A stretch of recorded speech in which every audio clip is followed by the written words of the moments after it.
नमस्कार साथियों, मैं हूं अमित देव शर्मा और आप देख रहे हैं यूट्यूब चैनल द बेस्ट ज्ञान। तो आप सभी साथियों का द बेस्ट ज्ञान के इस यूट्यूब चैनल पर हार्दिक स्वागत और अभिनंदन है। साथियों, आज के इस वीडियो में हम लोग देखेंगे साप्ताहिक करंट अफेयर्स। जैसा कि पिछले वीडियो में कहा गया था कि प्रत्येक रविवार को साप्ताहिक करंट अफेयर्स का वीडियो अपलोड किया जाएगा। तो इस वीडियो के अंतर्गत 16 मार्च से 24 मार्च तक के करंट अफेयर प्रश्नों को देखेंगे, वो भी व्याख्या सहित। तो यहाँ पर जो मुख्य टॉपिक है जैसे प्रमुख दिवस, प्रमुख नियुक्तियां, पुरस्कार, सूचकांक, सैन्य अभ्यास, खेल, आर्थिक, प्रमुख पुस्तकें व देहांत, टॉपिक वाइज प्रश्नों को देखेंगे। तो चलिए शुरू करते हैं बिना देर किए हुए। तो सबसे पहले देखेंगे प्रमुख नियुक्तियां। तो पहला प्रश्न है, साहित्य अकादमी के अध्यक्ष के रूप में किसे चुना गया है? तो सही उत्तर हो जाएगा ऑप्शन सी, माधव कौशिक। तो माधव कौशिक को साहित्य अकादमी के अध्यक्ष के रूप में चुना गया है। वहीं उपाध्यक्ष के रूप में प्रोफेसर कुमुद शर्मा को चुना गया है। अगला प्रश्न है, किस देश द्वारा एरिक गारसेटी को भारत में अपना राजदूत नियुक्त किया गया है? तो यहाँ पर सही उत्तर हो जाएगा ऑप्शन सी, अमेरिका। तो जनवरी 2021 में केनेथ जस्टर के इस्तीफे के बाद 15 मार्च 2023 को एरिक गारसेटी को भारत में अमेरिकी राजदूत नियुक्त किया गया है। तो यानी जनवरी 2021 में जब केनेथ जस्टर ने इस्तीफा दिया था, उसके बाद से 14 मार्च तक ये पद खाली था। तो 15 मार्च को इसकी नियुक्ति की गई है। ठीक है। अगला प्रश्न है, फीफा के अध्यक्ष के रूप में पुनः जियानी इन्फेंटिनो को चुना गया है। इस पद के लिए उनका कार्यकाल कब तक का होगा? तो सही उत्तर होगा यहाँ पर ऑप्शन बी, वर्ष 2027 तक इनका कार्यकाल होगा। तो 16 मार्च 2023 को फीफा के अध्यक्ष के रूप में जियानी इन्फेंटिनो को पुनः अगले कार्यकाल के लिए चुना गया है। वह इस पद पर वर्ष 2027 तक कार्यरत रहेंगे। अगर हम बात करें ये पहली बार कब बने थे, तो वर्ष 2016 में पहली बार ये फीफा के अध्यक्ष बने थे। अगला प्रश्न है, हनीवेल के सीईओ के रूप में हाल ही में किसे नियुक्त किया गया है? आंसर होगा ऑप्शन ए, बिमल कपूर। तो जो बिमल कपूर हैं, ये हनीवेल के सीईओ नियुक्त किए गए हैं। यह दारियत अदमचक का स्थान लेंगे। अगला प्रश्न है, बायकॉम 18 ने अपने ब्रांड एम्बेसडर के रूप में किसे नियुक्त किया है?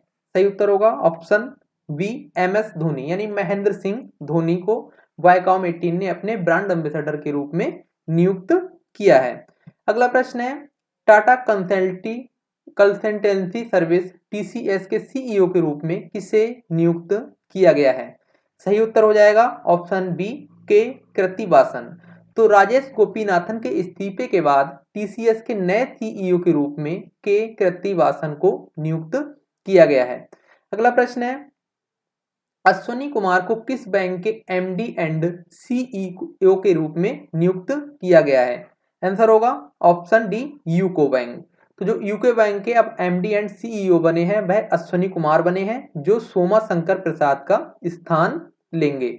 अगला प्रश्न है, भारत पेट्रोलियम कॉर्पोरेशन लिमिटेड यानी बीपीसीएल के सीएमडी के रूप में किसे नियुक्त किया गया है? आंसर होगा ऑप्शन ए, जी कृष्ण कुमार। तो जी कृष्ण कुमार अब भारत पेट्रोलियम कॉर्पोरेशन लिमिटेड के सीएमडी बन गए हैं। अगला प्रश्न है, भारतीय कपास निगम लिमिटेड यानी सीसीआई के सीएमडी के रूप में किसे नियुक्त किया गया है? सही उत्तर होगा ऑप्शन बी, ललित कुमार गुप्ता। तो ललित कुमार गुप्ता को भारतीय कपास निगम लिमिटेड का सीएमडी बनाया गया है। अगला प्रश्न है, लक्सर के ब्रांड एम्बेसडर के रूप में किसे नियुक्त किया गया है? तो सही उत्तर होगा ऑप्शन ए, विराट कोहली। तो क्रिकेटर विराट कोहली लक्सर के ब्रांड एम्बेसडर बन गए हैं।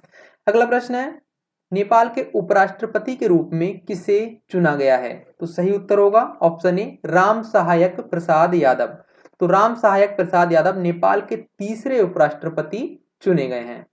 अगला प्रश्न है, भारत के किस उद्योगपति को विशिष्ट सेवा के लिए ऑर्डर ऑफ ऑस्ट्रेलिया में नियुक्त किया गया है? सही उत्तर होगा ऑप्शन सी, रतन टाटा। तो भारतीय उद्योगपति रतन टाटा को विशिष्ट सेवा के लिए ऑर्डर ऑफ ऑस्ट्रेलिया में नियुक्त किया गया है।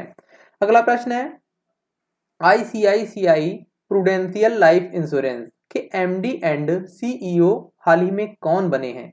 तो सही उत्तर होगा ऑप्शन सी, अनूप बागची। तो अनूप बागची जो है वह आईसीआईसीआई प्रूडेंशियल लाइफ इंश्योरेंस के एमडी एंड सीईओ बन गए हैं। यह एनएस कन्नन का स्थान लेंगे। ठीक है, तो इनकी जो नियुक्ति है 19 जून 2023 से अगले 5 वर्ष तक के लिए होगी। अगला प्रश्न देखते हैं, टायर निर्माता कंपनी सीईएटी के एमडी एंड सीईओ के रूप में किसे नियुक्त किया गया है? सही उत्तर हो जाएगा ऑप्शन ए अर्नब बनर्जी। अर्नब बनर्जी जो हैं वह अनंत गोयंका का स्थान लेंगे। अगला प्रश्न है, इन्वेस्ट इंडिया के एमडी एंड सीईओ के रूप में किसे नियुक्त किया गया है? तो सही उत्तर होगा ऑप्शन ए मनमीत के नंदा। तो जो मनमीत के नंदा है ये इन्वेस्ट इंडिया के एमडी एंड सीईओ के रूप में नियुक्त किए गए हैं। यह दीपक बागला का स्थान लेंगी। तो जो मनमीत के नंदा है भाई ये लेडी है, ठीक है, तो ये दीपक बागला का स्थान लेंगी। तो ये थे नियुक्तियों से संबंधित प्रश्न। देखिए हमारी अगर जनवरी और फरवरी करंट अफेयर्स लॉन्च हो चुकी है जो कि बिल्कुल फ्री में उपलब्ध है और इसे आप वेबसाइट से डाउनलोड कर सकते हैं। तो गूगल पे सिंपली सर्च करेंगे द बेस्ट ज्ञान पीडीएफ और ये पीडीएफ आपको आसानी से मिल जाएंगी। इस पीडीएफ की खासियत ये है कि सभी जो प्रश्न हैं टॉपिक वाइज बांटे गए हैं और इससे पढ़ने में काफी आपको आसानी होगी। चलिए देखते हैं अगला प्रश्न। जो अगले प्रश्न है ये पुरस्कार से संबंधित है। तो पहला प्रश्न पुरस्कार का है यहाँ पर 32वें सरस्वती सम्मान 2023 के लिए किसे चुना गया है? तो सभी को उत्तर पता होगा, ऑप्शन सी शिव शंकरी। तो तमिल लेखिका शिव शंकरी को उनकी रचना सूर्यवंशम के लिए 32वें सरस्वती सम्मान 2022 के लिए चुना गया है। अगर हम बात करें पहले सरस्वती सम्मान की तो ये वर्ष 1991 में हरिवंश राय बच्चन को दिया गया था। वहीं इनसे पहले 31वां जो सरस्वती सम्मान है ये प्रोफेसर रामदरस मिश्र को दिया गया था। अगला प्रश्न है, सेंट्रल बैंक इन अवार्ड्स 2023 में किसे governor of the year award से सम्मानित किया गया है? तो सही उत्तर होगा ऑप्शन ए शक्तिकांत दास। तो भारतीय रिजर्व बैंक के गवर्नर हैं शक्तिकांत दास। इन्हें सेंट्रल बैंक इन अवार्ड 2023 में governor of the year award से सम्मानित किया गया है। अगला प्रश्न है, देश की राष्ट्रपति द्रौपदी मुर्मू द्वारा किसे राष्ट्रपति ध्वज या प्रेसिडेंट कलर प्रदान किया गया है? तो सही उत्तर होगा ऑप्शन सी आइनस द्रोणाचार्य। तो 16 मार्च 2023 को राष्ट्रपति द्रौपदी मुर्मू द्वारा केरल के कोच्चि में आइनस द्रोणाचार्य को प्रेसिडेंट कलर भेंट किया गया। अगला प्रश्न है, संगीता कला निधि पुरस्कार 2023 से किसे सम्मानित किया जाएगा? तो सही उत्तर है ऑप्शन बी बॉम्बे जयश्री। तो संगीता अकादमी द्वारा वर्ष 2023 के लिए कला निधि पुरस्कार के लिए बॉम्बे जयश्री को चुना गया है। अगर हम इनकी बात करें बॉम्बे जयश्री की तो ये एक बीड़ा वादक हैं व नर्तकी हैं। प्रश्न में आपसे पूछा जा सकता है किसी भी परीक्षा में कि जो बॉम्बे जयश्री हैं यह इनका संबंध मतलब किस वाद्य यंत्र से है? तो किससे है भाई? बीड़ा से। अगला प्रश्न है, मिसेज इंडिया 2023 के रूप में किसे चुना गया है? सही उत्तर होगा ऑप्शन ए ज्योति अरोड़ा। अब देख लेते हैं भाई प्रमुख उद्घाटन से संबंधित प्रश्नों को। तो केंद्रीय कृषि मंत्री नरेंद्र सिंह तोमर द्वारा देश के किस शहर में एग्री यूनिफेस्ट का उद्घाटन किया गया? सही उत्तर होगा ऑप्शन सी बेंगलुरु में। तो कर्नाटक के बेंगलुरु में 13 से 17 मार्च के दौरान एग्री यूनिफेस्ट 2023 का आयोजन किया गया है, जिसका उद्घाटन किसके द्वारा किया गया? केंद्रीय कृषि मंत्री नरेंद्र सिंह तोमर द्वारा। अगला प्रश्न है, भारत और किस देश के मध्य डीजल मैत्री पाइपलाइन का उद्घाटन किया गया है? तो सही उत्तर होगा ऑप्शन सी बांग्लादेश। तो बांग्लादेश और भारत के बीच एक डीजल मैत्री पाइपलाइन है, इसका उद्घाटन अभी हाल ही में किया गया। तो इसका उद्घाटन जो है भारत के प्रधानमंत्री नरेंद्र मोदी और बांग्लादेश की प्रधानमंत्री शेख हसीना द्वारा वर्चुअली माध्यम से किया गया। अगर हम इस पाइपलाइन की लंबाई की बात करें तो इसकी लंबाई 130 किलोमीटर है। अगला प्रश्न है, किस राज्य के मुख्यमंत्री द्वारा रोजगार पंजीकरण के उद्देश्य से झरनी योजना पोर्टल को लॉन्च किया गया है? सही उत्तर होगा ऑप्शन बी झारखंड। अगला प्रश्न है, किस राज्य में एशिया के सबसे बड़े लिक्विड मिरर टेलीस्कोप का उद्घाटन किया गया है? आंसर होगा ऑप्शन सी उत्तराखंड। तो उत्तराखंड में एशिया के सबसे बड़े यानी 4 मीटर व्यास का जो है यह मिरर है लिक्विड मिरर टेलीस्कोप का उद्घाटन केंद्रीय राज्य मंत्री डॉक्टर जितेंद्र सिंह द्वारा किया गया है। अगला प्रश्न है, देश का पहला मेगा टेक्सटाइल पार्क हाल ही में किस राज्य में लॉन्च किया गया? सही उत्तर होगा ऑप्शन बी तमिलनाडु।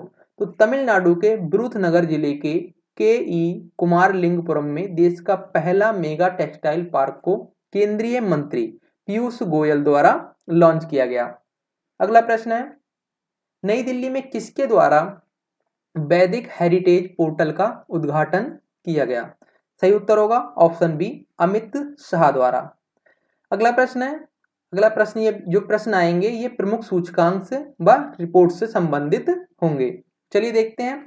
हाल ही में जारी IQ ईयर रिपोर्ट 2022 के अनुसार दुनिया के सबसे प्रदूषित देशों की सूची में शीर्ष पर जो है वह चार्ट रहा है, वहीं भारत किस स्थान पर रहा है? तो सही उत्तर हो जाएगा ऑप्शन बी 8वें स्थान पर। देखिए पहले स्थान पर जो है वह चार्ट है और भारत का स्थान की अगर बात करें तो ये 8वें स्थान पर है प्रदूषित देशों की सूची में। तो सबसे प्रदूषित 5 देशों की अगर हम बात करें तो पहले नंबर पर बता दिया गया कि चाड है, वहीं दूसरे नंबर पर इराक, तीसरे पर पाकिस्तान है, चौथे नंबर पर बहरीन और 5वें नंबर पर बांग्लादेश है। अगर हम शहरों की बात करें तो सबसे प्रदूषित 5 शहर जो हैं वह सबसे नंबर 1 पे आता है पाकिस्तान का लाहौर, दूसरे नंबर पर चीन का होटन है, वहीं तीसरे नंबर पर भारत का भिवाड़ी शहर है और चौथे नंबर पर भी भारत का शहर जो है वह दिल्ली है। अगर 5वें नंबर की बात करें तो पाकिस्तान का पेशावर जो है वह 5वें नंबर पर है प्रदूषण के मामले में। वहीं इस रिपोर्ट के अनुसार दुनिया के सबसे प्रदूषित शहर पाकिस्तान का लाहौर रहा है, ठीक है, जो कि अभी बताया गया, और भारत का भिवाड़ी शहर तीसरे, दिल्ली चौथे स्थान पर रहा है। अगर हम बात करें दुनिया के 50 सबसे अधिक प्रदूषित शहरों में तो 39 शहर हैं वह भारत के हैं। अगर 2021 रिपोर्ट की बात करें तो भारत इसमें 5वें स्थान पर था, कुछ सुधार हुआ है, अभी इस वर्ष ये 8वें स्थान पर पहुंच गया है। अगला प्रश्न भाई देखते हैं। वैश्विक आतंकवाद सूचकांक में शीर्ष पर अफगानिस्तान रहा है, वहीं भारत कौन से स्थान पर रहा है? तो इस प्रश्न का उत्तर होगा ऑप्शन डी 13वें स्थान पर। तो हम देख लेते हैं शीर्ष 5 देश जो कि आतंकवाद में शीर्ष पर रहे हैं। तो नंबर 1 पे बता दिया गया है कि अफगानिस्तान है, वहीं दूसरे नंबर पर है बुर्किना फासो और तीसरे नंबर पर सोमालिया, चौथे पर माली और 5वें पर सीरिया है। अगर हम पाकिस्तान की बात करें तो पाकिस्तान इस सूचकांक में 6वें स्थान पर रहा, यानी 6वें स्थान पर रहा है। अगला प्रश्न है, हाल ही में जारी विश्व प्रसन्नता सूचकांक 2023 में सबसे खुशहाल देश फिनलैंड रहा है, वहीं भारत कौन से स्थान पर रहा है? तो सही उत्तर होगा ऑप्शन सी 126वें स्थान पर। तो साथियों इसका जो ये सूचकांक का वीडियो है एक स्पेशली बना दिया गया है जिसका लिंक डिस्क्रिप्शन में है, सभी देशों की सूची उसमें दी गई है। तो विश्व खुशहाली सूचकांक 2023 यानी वर्ल्ड हैप्पीनेस इंडेक्स 2023 की इस रिपोर्ट को संयुक्त राष्ट्र के सस्टेनेबल डेवलपमेंट सॉल्यूशन नेटवर्क द्वारा जारी किया गया है। तो पूरी लिस्ट आप वीडियो में देख सकते हैं, लिंक डिस्क्रिप्शन में मौजूद है। अगला प्रश्न है, सेलिब्रिटी ब्रांड वैल्यूएशन रिपोर्ट 2022 के अनुसार कौन वर्ष 2022 में भारत के सबसे मूल्यवान सेलिब्रिटी के रूप में चुने गए हैं? तो सही उत्तर होगा ऑप्शन बी रणवीर सिंह। तो इस रिपोर्ट में रणवीर सिंह 181.7 मिलियन डॉलर की ब्रांड वैल्यू के साथ वर्ष 2022 के सबसे मूल्यवान सेलिब्रिटी बने हैं। उन्होंने सबसे मूल्यवान सेलिब्रिटी रहे विराट कोहली को पछाड़ दिया है, जो इस वर्ष दूसरे स्थान पर रहे हैं। अब हम देख लेते हैं भारत के शीर्ष 5 मूल्यवान सेलिब्रिटी। तो रणवीर सिंह पहले स्थान पर हैं, वहीं दूसरे स्थान पर हैं विराट कोहली, जिनकी संपत्ति है ब्रांड वैल्यू है 176.9 मिलियन डॉलर। वहीं तीसरे स्थान पर अक्षय कुमार है जिनकी ब्रांड वैल्यू 153.6 मिलियन डॉलर है। वहीं चौथे स्थान पर जो है वह आलिया भट्ट हैं, इनकी ब्रांड वैल्यू 102.9 मिलियन डॉलर है। वहीं 5वें स्थान की अगर हम बात करें तो दीपिका पादुकोण है जिनकी ब्रांड वैल्यू 82.9 मिलियन डॉलर है। देखते हैं भाई अगला प्रश्न। हुरून रिसर्च द्वारा हाल ही में जारी सबसे बड़े अरबपतियों की सूची में शीर्ष पर एलोन मस्क रहे हैं, वहीं मुकेश अंबानी किस स्थान पर रहे हैं? तो सही उत्तर होगा ऑप्शन सी 9वें स्थान पर। तो वैश्विक सूची में मुकेश अंबानी 9वें स्थान पर रहे हैं, वहीं एशिया के सबसे अमीर व्यक्ति रहे हैं मुकेश अंबानी। अगर हम बात करें गौतम अडानी की तो गौतम अडानी एंड फैमिली इस सूची में 23वें स्थान पर रहे हैं। तो देख लेते हैं भाई शीर्ष 10 अरबपति। तो नंबर 1 पे तो एलन मस्क है, बता दिया गया है, वहीं दूसरे नंबर पर हैं जेफ बेजोस, तीसरे पर बर्नार्ड अर्नोल्ट हैं, वहीं चौथे नंबर पर बिल गेट्स हैं, 5वें पर वॉरेन बफेट हैं, वहीं 6वें पे सर्गेई विन और 7वें पर लैरी पेज, 8वें पर स्टीव बॉलमर, 9वें नंबर पर मुकेश अंबानी है और 10वें नंबर की अगर हम बात करें तो इसमें है रॉबर्ट फ्यूज एंड फैमिली। अगला प्रश्न देखते हैं। प्रश्न देखने से पहले आपको बता दें कि हमारी जो सामान्य अध्ययन की एक ई बुक है इसे लॉन्च कर दिया गया है। इसमें बहुत ही महत्वपूर्ण 500 प्लस प्रश्न दिए गए हैं, तो आप इसे वेबसाइट जो लिंक शो हो रहा है इससे डाउनलोड कर सकते हैं। जो वेबसाइट का लिंक है वह डिस्क्रिप्शन में भी मौजूद है। अगला प्रश्न देखते हैं। अब जो प्रश्न आने वाले हैं ये प्रमुख खेल यानी खेल से संबंधित प्रश्न हैं। तो पहला है यहाँ पर एशियाई खो खो चैंपियनशिप 2023 का आयोजन किस राज्य में किया जाएगा? तो सही उत्तर है ऑप्शन सी, असम में। तो इसका जो आयोजन हो चुका है। इसका चौथी एशियाई खो खो चैंपियनशिप का आयोजन असम में 20 से 24 मार्च 2023 के दौरान हो गया है। ठीक है। अगला प्रश्न है ISSF विश्व कप निशानेबाजी चैंपियनशिप 2023 में सरबजोत सिंह ने कौन सा पदक जीता है? तो सही उत्तर होगा ऑप्शन सी, स्वर्ण पदक। तो जो निशानेबाजी चैंपियनशिप में सरबजोत सिंह ने स्वर्ण पदक जीता है। अगला प्रश्न है एशियाई बिलियर्डर्स खिताब हाल ही में किसने जीता है? तो सही उत्तर होगा ऑप्शन ए, पंकज आडवाणी। तो पंकज आडवाणी ने जो हमवतन अपने देश के ही हैं ब्रिजेश दमानी को हराकर यह खिताब अपने नाम किया है। अगला प्रश्न है आसिफ शेख ने Christopher Martin Jenkins spirit of cricket award 2022 जीता है, वह किस देश के क्रिकेटर हैं? तो सही उत्तर होगा ऑप्शन सी, नेपाल। तो ये जो आसिफ शेख हैं भाई ये नेपाल के क्रिकेटर हैं। इन्होंने Christopher Martin Jenkins spirit of cricket award 2022 जीता है। अब देख लेते हैं भाई प्रमुख बैठक व सम्मेलन से संबंधित प्रश्नों को। तो चलिए देखते हैं। पशु चिकित्सा एवं आयुर्वेद पर अंतरराष्ट्रीय आयुर्वेद सम्मेलन का उद्घाटन कहाँ किया गया? तो सही उत्तर होगा ऑप्शन बी, हरिद्वार उत्तराखंड में। तो इस सम्मेलन का उद्घाटन केंद्रीय राज्य मंत्री संजीव बलियान द्वारा किया गया, जिसका आयोजन 17 मार्च से 19 मार्च 2023 तक हरिद्वार के आयुर्वेदिक विश्वविद्यालय के ऋषिकुल कैंपस में हुआ। तो साथियों ये वीडियो अगर आपको उपयोगी लग रहा है तो इसे अपने साथियों के साथ जरूर शेयर करें और लाइक व कमेंट जरूर करें। कमेंट करके हमें ये बताएं कि हाँ ये वीडियो कैसा लगा है और आप किस टॉपिक पर अगला वीडियो चाहते हैं। तो भाई ये जो करंट अफेयर वीकली है ये प्रत्येक संडे को तो अब आएगा ही, ठीक है। बाकी और भी वीडियोस आते रहेंगे। तो चैनल अगर सब्सक्राइब नहीं किया है चैनल को सब्सक्राइब भी कर लें। अब देखते हैं अगला प्रश्न। दिल्ली में आयोजित वैश्विक बाजरा सम्मेलन 2023 का उद्घाटन किसके द्वारा किया गया? तो सही उत्तर होगा ऑप्शन ए, नरेंद्र मोदी। तो ग्लोबल मिलेट्स यानी श्री अन्ना नाम से इस सम्मेलन का आयोजन 18 मार्च को दिल्ली में हुआ, जिसका उद्घाटन प्रधानमंत्री नरेंद्र मोदी द्वारा किया गया। संयुक्त राष्ट्र द्वारा वर्ष 2023 को बाजरा वर्ष के रूप में घोषित किया गया है। भाई ये पॉइंट आपको याद रखना है। अगला प्रश्न देखते हैं। किस देश द्वारा भारत को G7 समिट 2023 में गेस्ट कंट्री के रूप में आमंत्रित किया गया है? तो सही उत्तर होगा ऑप्शन ए, जापान। तो भाई इस समिट का आयोजन जापान के हिरोशिमा में होगा। इस वर्ष अगर G7 अध्यक्षता बात करें तो इसकी अध्यक्षता जापान कर रहा है, ठीक है, इसकी G7 की। अगला प्रश्न जो है, अब ये जो प्रश्न आएंगे आपके सामने ये प्रमुख उत्सव व महोत्सव से संबंधित होंगे। तो चलिए देखते हैं। एशिया का सबसे बड़ा अंतर्राष्ट्रीय खाद्य एवं आतिथ्य मेला हाल ही में कहाँ आयोजित किया गया? तो सही उत्तर है ऑप्शन ए, नई दिल्ली। तो इसका जो आयोजन है वह 14 से 18 मार्च 2023 तक नई दिल्ली के प्रगति मैदान में किया गया।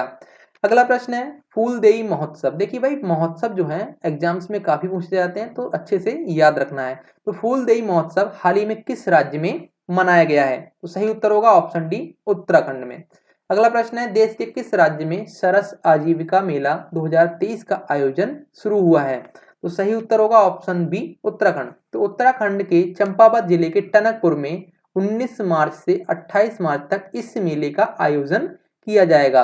अगर इसके उद्घाटन की हम बात करें तो इसका उद्घाटन राज्य के मुख्यमंत्री पुष्कर सिंह धामी द्वारा 19 मार्च को किया गया।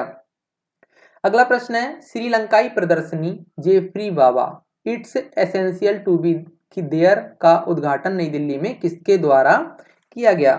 सही उत्तर होगा ऑप्शन डी, एस जयशंकर। तो इस प्रदर्शनी की अगर हम बात करें तो इस प्रदर्शनी में श्रीलंकाई वास्तुकार जेफरी बाबा का काम है। अगला प्रश्न है, भारत महोत्सव 2023 का आयोजन हाल ही में कहाँ किया गया? तो सही उत्तर होगा ऑप्शन सी, कुवैत।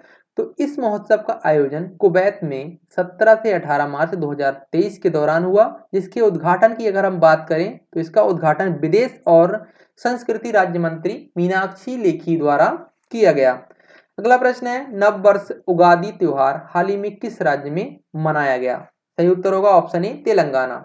तो यह जो त्योहार है चैत्र माह के पहले दिन नव वर्ष के रूप में मनाया जाता है। कौन सा त्योहार? नव वर्ष उगादी। भाई याद रखिएगा, त्योहार और उत्सव काफी पूछे जाते हैं। अगला प्रश्न है, अगला प्रश्न जो है अब आपको यहाँ से विश्व में भारत का पहला या बड़ा से संबंधित प्रश्न होंगे, ठीक है। तो शुरू करते हैं। देश की पहली व्यवहार प्रयोगशाला किस शहर में स्थापित की जाएगी? सही उत्तर होगा ऑप्शन ए, जयपुर। तो इस प्रयोगशाला में नवीन तकनीक की सहायता से मानव व्यवहार का अध्ययन किया जाएगा। अगला प्रश्न है, CO2 का आयात यानी कार्बन डाइऑक्साइड का आयात करने व इसे समुद्र के नीचे भंडारित करने वाला दुनिया का पहला देश कौन सा बना है? सही उत्तर होगा ऑप्शन डी, डेनमार्क। अगला प्रश्न है, U12 समूह में पाक जलडमरू मध्य को सबसे तेजी से तैरकर पार करने वाले पहले भारतीय कौन बने हैं? सही उत्तर होगा ऑप्शन ए, सपन्ना रमेश सेलार। तो सपन्ना रमेश सेलार जो हैं वह U12 समूह में पाक जलडमरू मध्य को सबसे तेजी से तैरकर पार करने वाले पहले भारतीय बन गए हैं। अगला प्रश्न है, विश्व के सबसे बड़े सेमीकंडक्टर्स चिप निर्माण केंद्र की स्थापना हाल ही में किस देश में की जाएगी? सही उत्तर होगा ऑप्शन बी, दक्षिण कोरिया में। अगला प्रश्न है, पद्म लक्ष्मी हाल ही में किस राज्य की पहली ट्रांसजेंडर वकील बनी है? सही उत्तर होगा ऑप्शन डी, केरल। तो जो पद्म लक्ष्मी है ये एक ट्रांसजेंडर है और ये केरल राज्य की पहली वकील बनी है। अगला प्रश्न है, देश का पहला राज्य कौन सा है जिसने अपनी विधानसभा में स्वास्थ्य का अधिकार यानी राइट टू हेल्थ विधेयक पारित किया है? तो सही उत्तर हो जाएगा ऑप्शन सी, राजस्थान। तो राजस्थान पहला राज्य है जिसने अपनी विधानसभा में स्वास्थ्य का अधिकार विधेयक को पारित किया है। अगर हम बात करें तो इस विधेयक के अनुसार राज्य के लोगों को निजी अस्पतालों में बिना किसी पूर्व भुगतान के आपातकालीन देखभाल का हक होगा। यदि कोई मरीज भुगतान नहीं कर पाता है तो राज्य सरकार शुल्क की प्रतिपूर्ति करेगी। यह प्रावधान जो है इस विधेयक के अंतर्गत किया गया है। अगला प्रश्न है भाई, अगला प्रश्न जो है भाई प्रमुख दिवस से संबंधित है। तो भाई दिवस की अगर हम बात करें सभी एग्जाम्स में बहुत जोरों शोर से पूछे जाते हैं। ऐसा कोई एग्जाम जो नहीं होता जिसमें दिवस ना पूछा जाएगा, जिसमें सामान्य ज्ञान पूछा जाता है। तो देख लेते हैं भाई प्रश्नों को। राष्ट्रीय टीकाकरण दिवस किस तिथि को मनाया गया? सही उत्तर होगा ऑप्शन ए, 16 मार्च को। अगला है, विश्व नींद दिवस किस तिथि को मनाया गया? सही उत्तर होगा ऑप्शन ए, 17 मार्च। अगर हम बात करें विश्व नींद दिवस की तो यह दिवस प्रत्येक वर्ष मार्च विषुव से पहले शुक्रवार को मनाया जाता है, जो इस वर्ष 17 मार्च को मनाया गया। इसका उद्देश्य गुणवत्ता नींद के महत्व को उजागर करना है। और अगर हम बात करें थीम की, देखिए थीम पूछ ली जाती है। थीम है sleep is essential for health.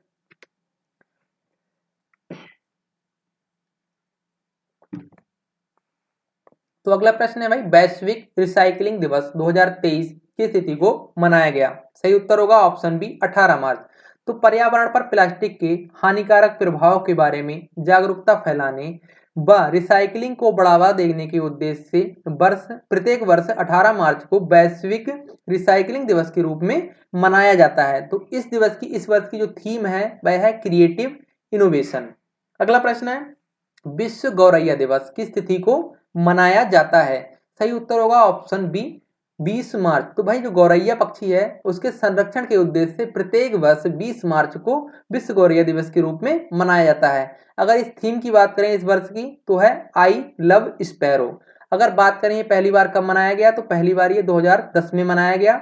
हाँ, एक दिवस जो है 20 मार्च को और भी मनाया गया। कौन सा है भाई? 20 मार्च को प्रत्येक वर्ष अंतरराष्ट्रीय प्रसन्नता दिवस भी मनाया जाता है। तो ये भी दिवस आपको याद रखना है। अगला प्रश्न है, विश्व वानिकी दिवस किस तिथि को मनाया जाता है? तो सही उत्तर होगा ऑप्शन बी, 21 मार्च। तो भाई अगर बात करें इस वानिकी दिवस की थीम की इस वर्ष की, तो है वन और स्वास्थ्य। पहली बार यह दिवस 2013 में मनाया गया था और 21 मार्च को ही विश्व कविता दिवस भी मनाया जाता है। तो विश्व कविता दिवस भी याद रखिएगा भाई, 21 मार्च को मनाया जाता है।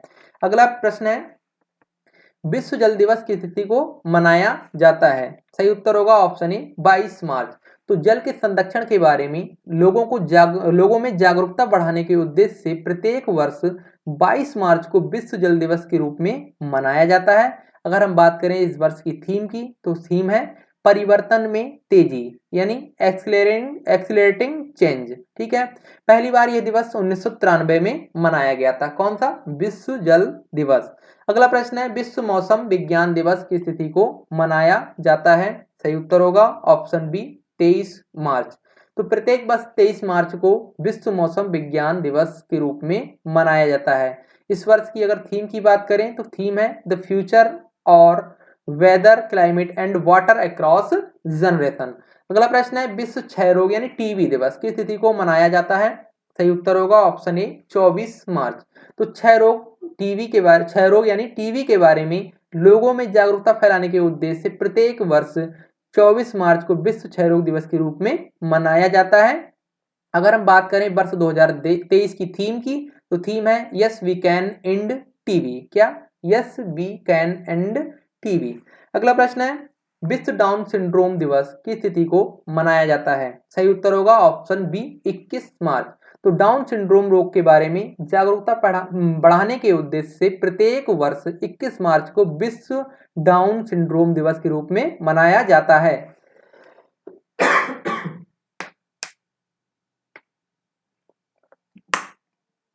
वहीं अगर 2023 की थीम या विषय की बात करें, तो थीम है भाई हमारे साथ नहीं हमारे लिए, यानी with us not for us.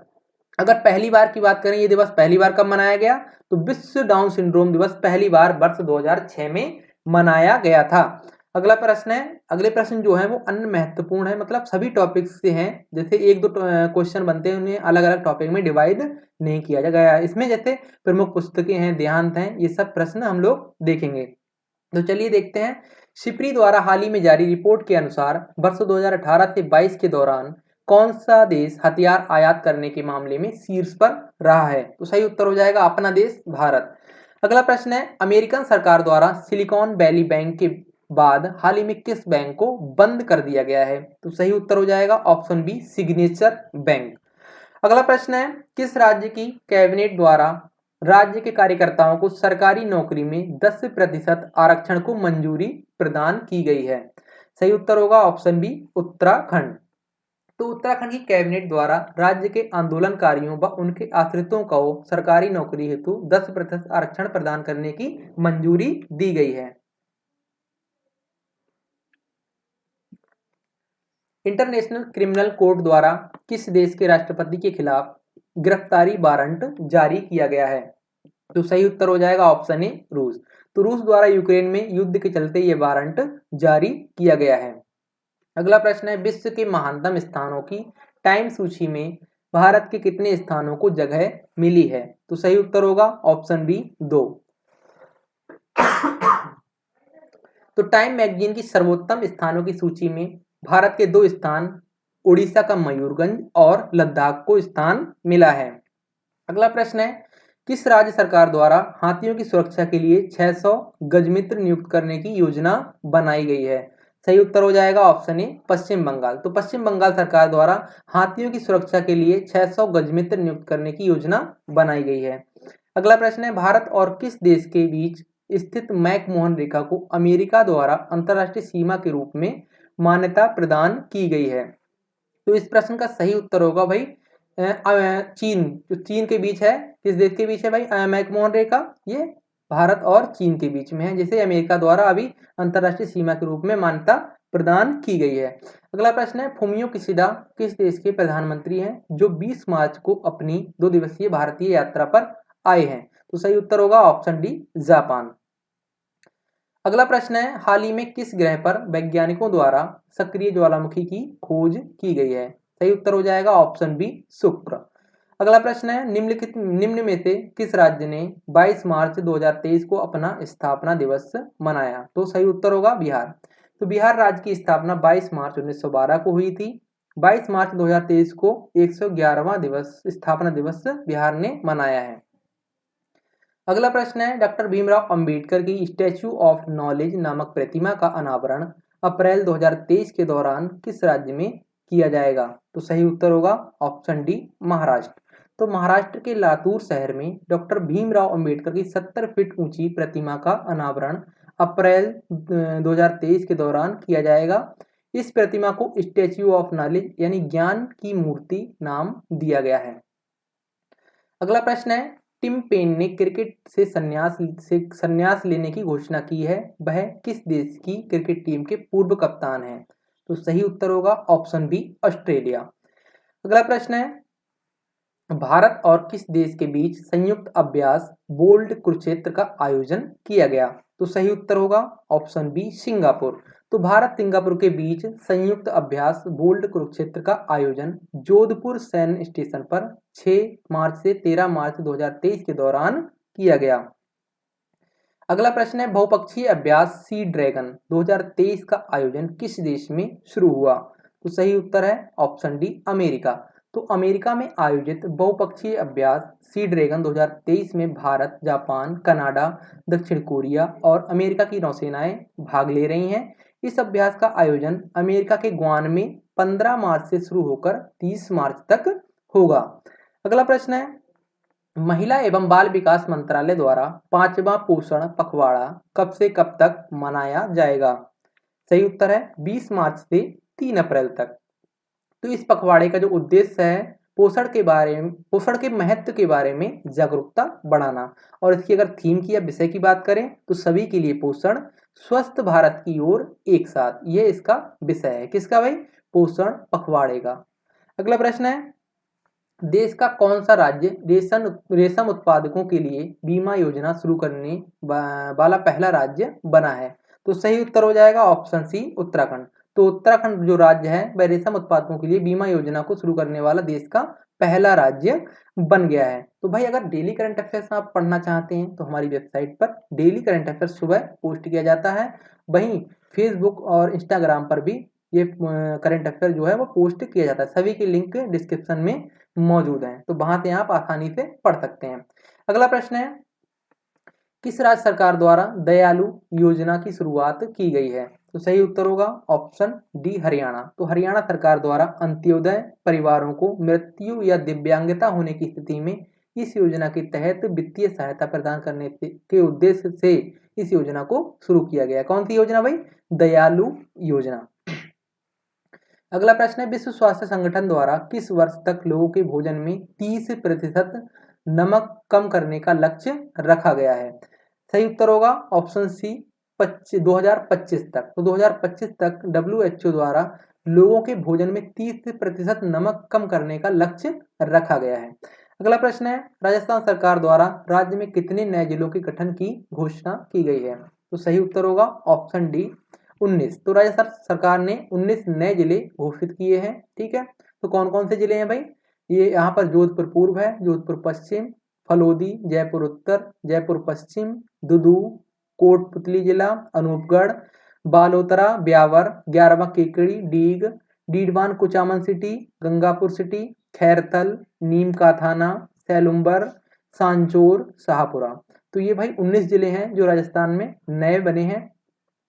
तो राजस्थान में 19 जिलों के गठन के बाद कुल 50 जिले हो गए हैं। ठीक है, हो जाएंगे या हो गए हैं। और 3 नए संभाग सीकर, पाली और बांसवाड़ा बने हैं। अगला प्रश्न है, भारतीय रेलवे द्वारा किस वर्ष तक शुद्ध शून्य कार्बन उत्सर्जक बनने का लक्ष्य निर्धारित किया गया है? सही उत्तर होगा ऑप्शन सी, 2030 तक। अगला प्रश्न है, OECD ने वित्त वर्ष 2024 में भारत की वृद्धि दर कितने प्रतिशत रहने का अनुमान लगाया है? तो सही उत्तर होगा 5.9%। अगला प्रश्न है, भारतीय रिजर्व बैंक द्वारा कितने देशों के बैंकों का रुपए में व्यापार करने की मंजूरी प्रदान की गई है? तो यहाँ पर सही उत्तर हो जाएगा 18। तो निम्न देशों में बैंकों को मंजूरी दी गई है। कौन कौन से देश हैं भाई? देख लेते हैं। फिजी है, इजराइल है, मॉरिशस, रूस, Singapore, Sri Lanka, United kingdom, Myanmar, Malaysia, Botswana, Germany, Guyana, Kenya, New Zealand, Oman, Seychelles, Tanzania और युगांडा। तो ये देश हैं भाई 18 जिन्हें भारतीय रिजर्व बैंक द्वारा रुपए में व्यापार करने की मंजूरी प्रदान की गई है। अगला प्रश्न है, उत्तर प्रदेश राज्य के किस जिले में स्थित हॉकी स्टेडियम का नाम बदलकर हॉकी खिलाड़ी रानी रामपाल के नाम पर रखा गया है? तो सही उत्तर होगा भाई ऑप्शन बी, रायबरेली। तो रायबरेली जिले के रायबरेली हॉकी स्टेडियम का नाम बदलकर रानी रामपाल के नाम पर रखा गया है। इस स्टेडियम का नाम अब रोनीज गर्ल्स हॉकी टर्फ कर दिया गया है। यह सम्मान पाने वाली वह पहली महिला खिलाड़ी हैं। कौन? रानी रामपाल, जो कि भारतीय हॉकी महिला टीम की कप्तान है। अगला प्रश्न है भाई, गंगा में सौंप, ये भाई पुस्तक से रिलेटेड क्वेश्चन है। गंगा में सौंप ब्रेकिंग इंडिया 2.0 नामक पुस्तक हाल ही में किसके द्वारा लिखी गई है? सही उत्तर होगा उपरोक्त दोनों, यानी राजीव मल्होत्रा और विजया विश्वनाथन द्वारा इस पुस्तक को लिखा गया है। पुस्तकें भी भाई एग्जाम्स में बहुत पूछी जाती हैं, तो पुस्तकें भी अच्छे से याद रखिएगा। नेक्स्ट है, Bipin the man behind the uniform नामक पुस्तक किसके द्वारा लिखी गई है? इस प्रश्न का उत्तर होगा ऑप्शन ए, रचना बिस्वात रावत। अगला प्रश्न है, समीर खाकर का हाल ही में देहांत हो गया, वह क्या थे? तो ये क्या थे भाई? ये एक अभिनेता थे। समीर खाकर एक अभिनेता थे जिनका हाल ही में देहांत हो गया। अगला प्रश्न है, तारक सिन्हा का हाल ही में देहांत हो गया, उनका संबंध किस खेल से था? तो सही उत्तर होगा ऑप्शन डी, क्रिकेट। तो भाई जो तारक सिन्हा है ये इनका संबंध क्रिकेट से था, जिनका अभी हाल ही में देहांत हो गया। तो आज की वीडियो में इतने ही प्रश्न थे। आपने पूरा वीडियो देखा है, इसके लिए आपका बहुत बहुत धन्यवाद। अगर वीडियो आपको जरा सा भी अगर यूजफुल लगा हो तो इसे शेयर कर दें और लाइक करें और अपने सुझाव हमें कमेंट में ज़रूर दें। तो भाई PDF के लिए आप हमारी वेबसाइट को विजिट जरूर करें और डेली करंट अफेयर्स आप वेबसाइट पर ही पढ़ सकते हैं। बाकी टेलीग्राम चैनल को ज्वाइन कर लें, वहाँ पर भी टेलीग्राम करंट अफेयर जो है वह उपलब्ध कराया जाता है। तो चलिए मिलेंगे नेक्स्ट वीडियो में, तब तक के लिए धन्यवाद। जय हिंद।